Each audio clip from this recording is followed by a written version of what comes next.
Whaifi, Stanley nai toko. Pia mai kau tau olunga e toko tolu.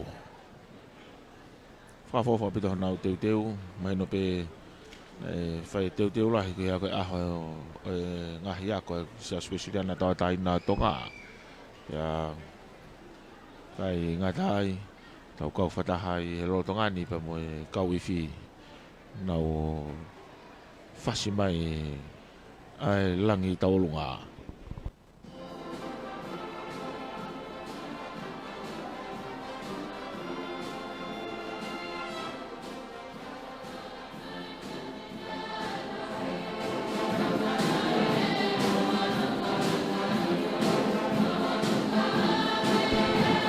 Ngai koe nā kulawe kia ni nai, kau taulunga ko niu nau toko tolu. Maheno pena e teu lere ki nau tolu ki he ngahi whatongiani hono kātoa pe. Ai taha e nau wholahaka me mui e ngahi whatongia koe ni.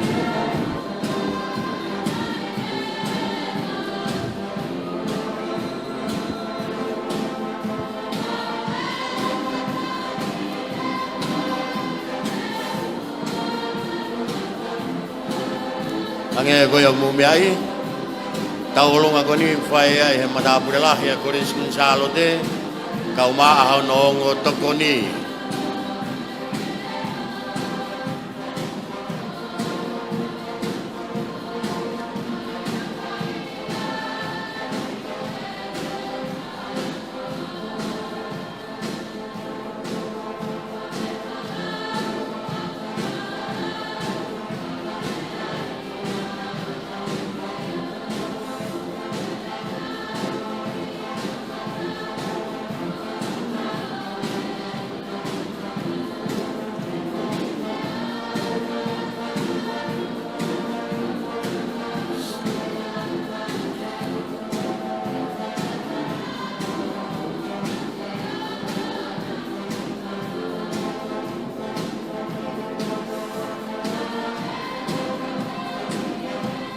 Malo.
Pito, mukata ke pas pasimai, ay ua ki Faiwa ay Koris Gonzalo de, ko tau olunga. Pe ay hoko atu ki he kawifi kamo na ngahi fasi.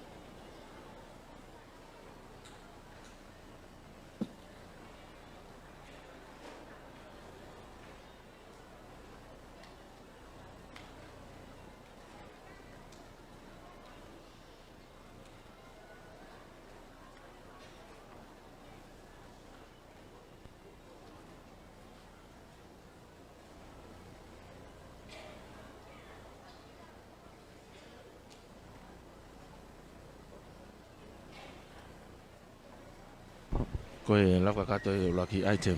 Koe nau whaiwai tolu. Kau iwi eni te nau whakari ari.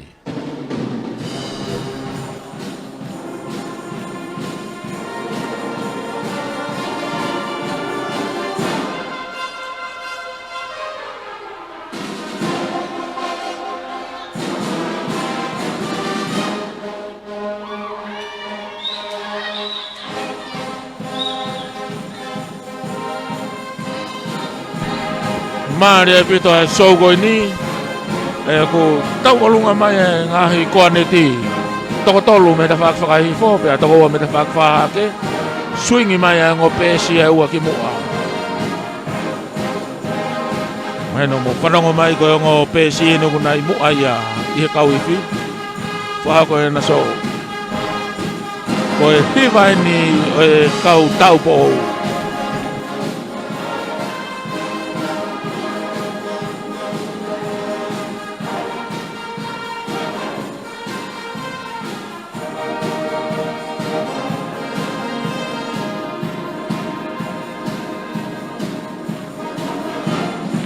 Iyo, mo tolu ko ia mo whakakai ko e whaiva ko e TikTok I he telefoni ko ni ko e tokonima. Tokono ni kuna u ha mai mei mui. Ko ha ko nga I haka.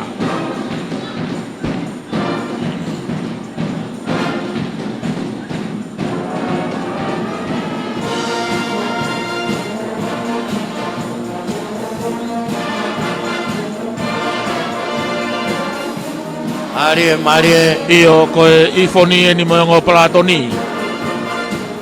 Nga ulotonga so he ulotonga ni.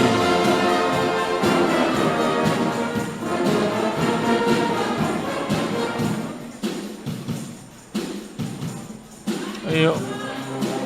Diriu he na fa e taimi.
Maria Vito so e whanau ako e nau kau iwi. Koe kau solo kaneti eni.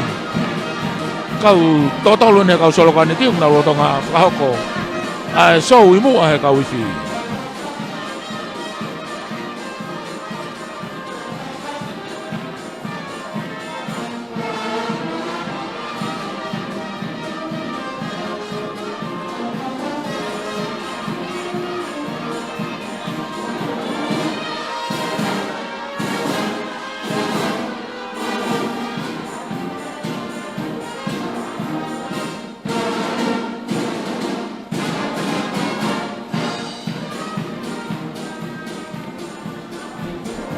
Tolo ko ia here te o mo wakai mai ko to tolo ni solo kaneti kau iwi e Chris ko Gonzalo te na o si hopo mai na tolki mo ai stage o whakahoko ai ngā solo ko ni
Marie.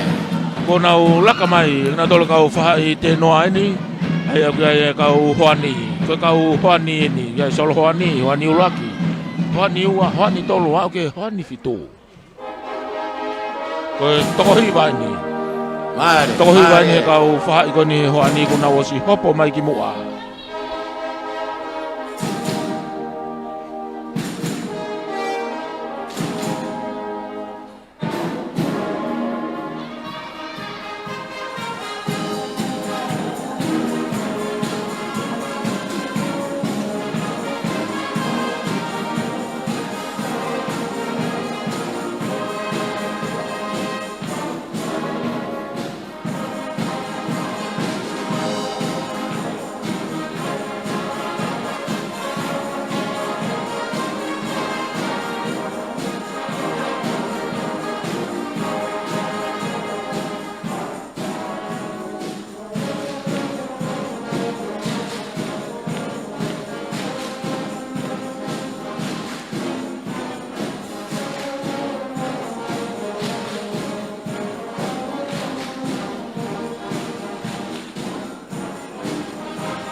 Io, kawifi ai Koris Gonzalo te.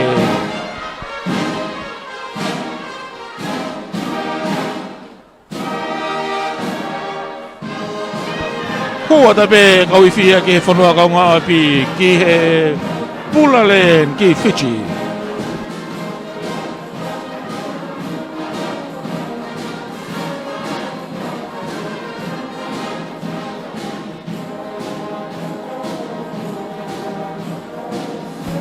So, ahoni, whako ia he kawifi Koris Gonzalo te. Kata ke maululu a Gonzalo te, e rei ke mo hu mai mo tolu i he taimini.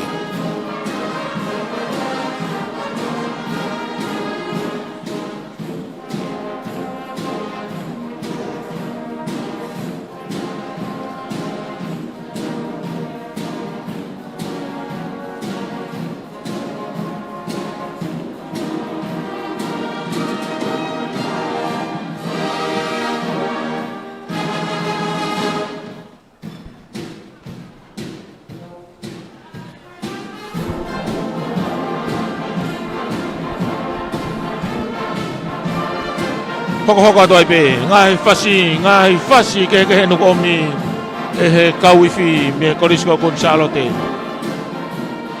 Motolori whakataurerei.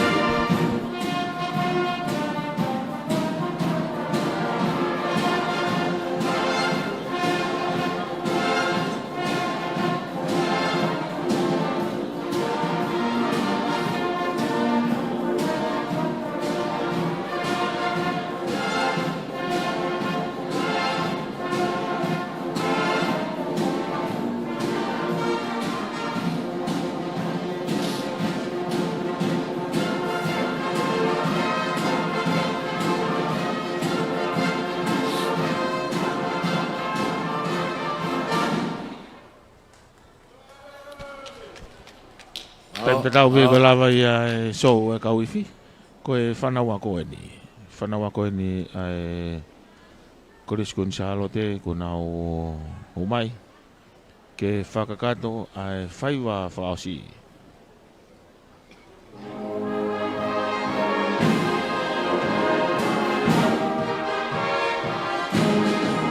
Aia ko e whaiwa whaosi ko nau maulu ulu.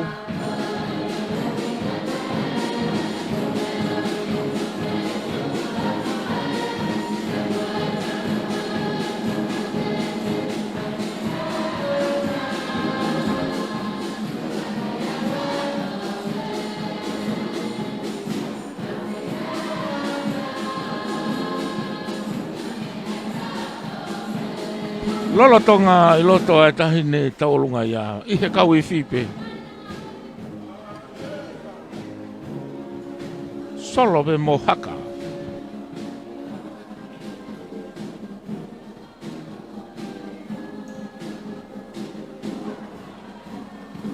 Deu, ta foki. Deu, no. Kata ke no boipi.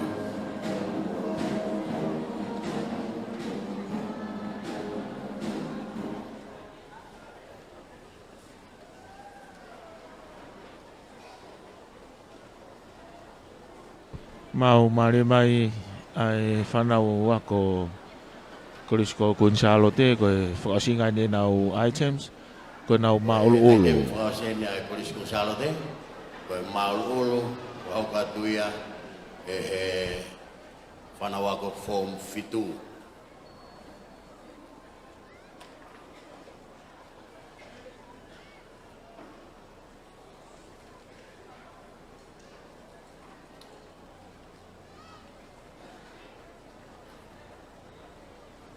Kata ki wahanoa puke ate nafa, koe ke whemau ke tā nafa, ke puke atu ke tā hine ako ke ne tā nafa. Toki tā pe koe no muka.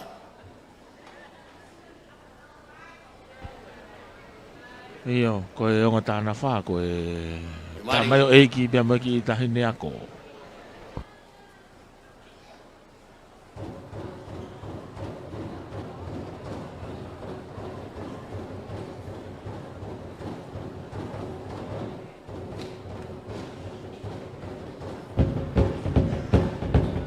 Faiva whaosene ko risko Gonzalo te ko e maulu ulu. Whafofonga mai e whanau ako lalahi ko ni malo pe kunau i he form 1 pe mo e form 5.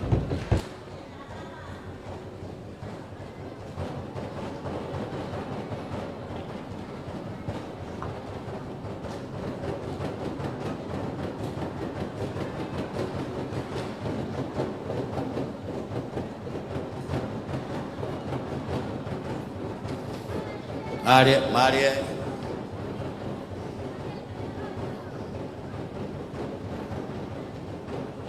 Lave ko iane nai ki hoko e ngai whaiva. Lava pe whaiva ko ni ko huma ko ristau whahau mo pilo revu. Hoko mai ko risi maunga orive. Ko risi tupo toa ka mai ko risi hofanga hau. Pea toki huma ko risi ngau e ko hango. Pea me he funga whanua ia. Pea ka lava pe ko ia. Toia e ngahi ako angai ia e whaa.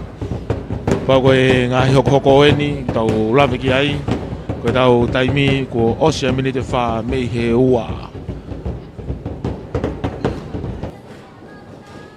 Whamawhola wha ton koe ni pe mei he holo e korisi ko Gonzalo te pe mei he ako na whamau. E nuko alofa whoki. Mai moa ni a Gonzalo te. Mare.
Io i he lolotonga nia guongo ato hiku kure o e whanau ako pe me korisi ko Gonzalo te.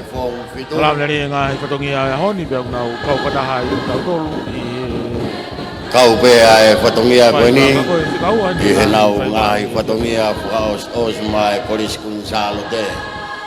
Nengo kei toe konga hono ua e tau.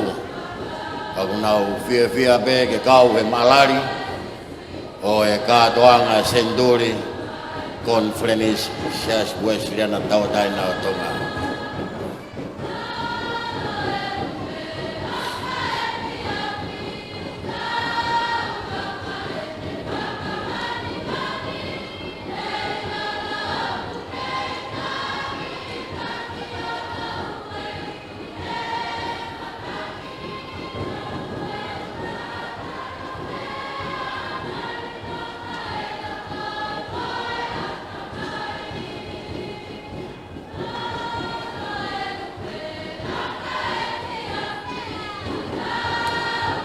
Kata ke koris tau whau pilo revu, teu mai, ina hiri koe ni ai koris Gonzalo te, e heo ko mai a tau whahau pilo revu.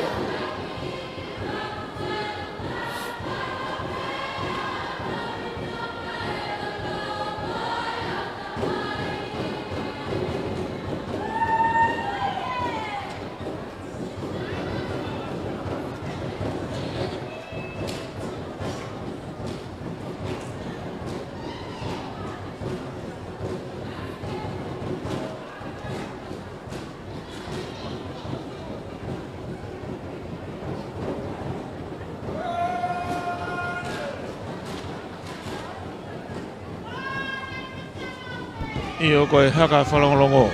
Korisi Gonzalo te me moe maululu o e aho i whakawhia konferensi. Ka koe konferensi Senduri.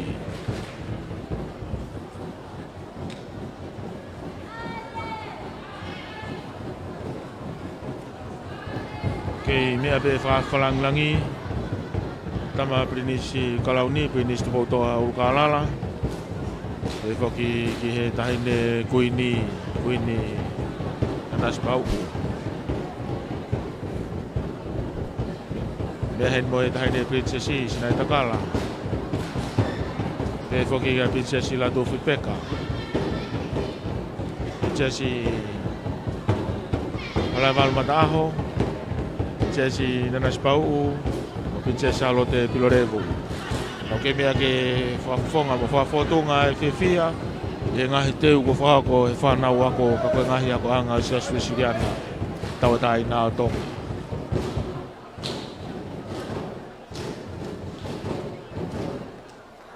Halo, kata ko pas-pas mai. Lava kakato ia. Ifi. Pengoe mau ai Chris Gonzalo te. Korisi ko Gonzalo te.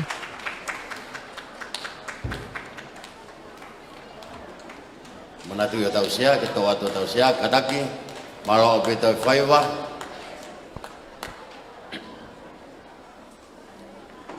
Kataki ka wifi e to mai be mo sia.